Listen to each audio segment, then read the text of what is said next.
சிவம் பரபிரம்மம் ஆன்மீக அன்பர்களுக்கு வணக்கம்.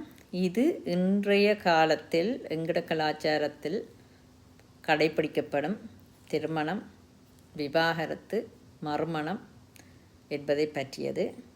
நாங்கள் அன்றைய காலத்தில் சாஸ்திரப்படி, இறைவன் தந்த சாஸ்திரப்படி வாழ்ந்து வந்த நாங்கள் இன்று அந்த சாஸ்திரத்தை பிராமணன்தான் படைத்தான் என்று சொல்லி பிராமணனுக்கு நாங்கள் பழியை பிராமணனில் போட்டதால் பிராமணர்கள் எல்லோரும் வாயை மூடிக்கொண்டார்கள் என்றால் தாங்களும் பாதிக்கப்படாமல் இருப்பதற்காக இன்றைக்கு நாங்கள் சாஸ்திரங்கள் தெரியாமல் நாங்கள் எங்கள் வழிமுறைகளை நெறிமுறைகளை மாறி நடப்பதால் அந்த நேரத்துக்கு தப்பிக்கொள்ளலாம். ஆனால் விதி அந்த நாங்கள் செய்த பாவம் தெய்வம் நின்றறுக்கும் என்பது போல் அந்த பாவம் எங்களின் பிற்காலத்திலோ அல்லது நாங்கள் இறந்த பின் நரகம் சொர்க்கம் என்ற வழிகள் மூலமாகவோ அல்லது அடுத்த பிறப்பு பிறக்கும் போது அதன் மூலமாகவோ எங்களை வந்தே அடையும்.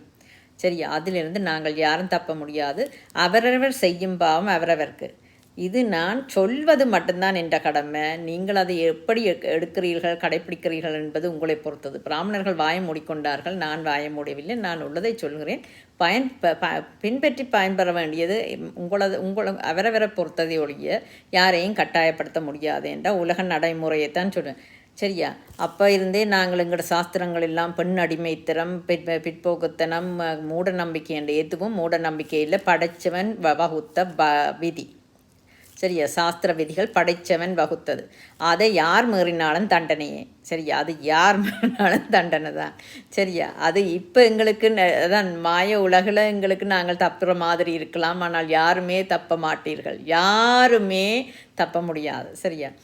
இது எங்களோட அக்னி சாட்சியாக நடக்கிற திருமணங்களில் கன்னிகா தானம், கன்னியை தானமாக அந்த மணமகனுக்கு அந்த சந்ததியை வளர்ப்பதற்காக கொடுக்கிறோம். சரியா?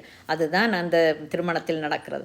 அப்படி தானம் கொடுக்கப்பட்ட கன்னி கணவன் இறந்தாலும் திருமணம் முடிக்க முடியாது. கணவனால் கைவிடப்பட்டால் கணவனுக்கு பாவம் கிடைக்குமே ஒழிய, அதாவது கணவன் மேல் பழி இருந்தால், தப்பு இருந்தால் அல்லது இன்னொரு காரணத்துக்காக கணவனால் கைவிடப்பட்டாலோ கணவனை பிரிந்திருந்தாலோ யார் அந்த நிலைக்கு காரணமோ அவர்களுக்கு பாவம் சேருமே தவிர அந்த பெண் மறுமணம் முடிக்க முடியாது. சரியா? அடுத்தது, கணவன் மனைவி இறந்தால் மறுமணம் செய்யலாம், மனைவி இருக்கும் போதும் மறுமணம் செய்யலாம், திருமணமாகாத இன்னொரு பெண்ணை ஆனால் எல்லா மனைவிகளையும் வைத்து காப்பாற்ற வேண்டியது அவன் பொறுப்பு. அதில் அவன் தவறு விட்டாலும் அவனுக்கும் பாவம் உண்டு. சரியா? பெண்ணுக்கு மறுமணம் என்பதே கிடையாது.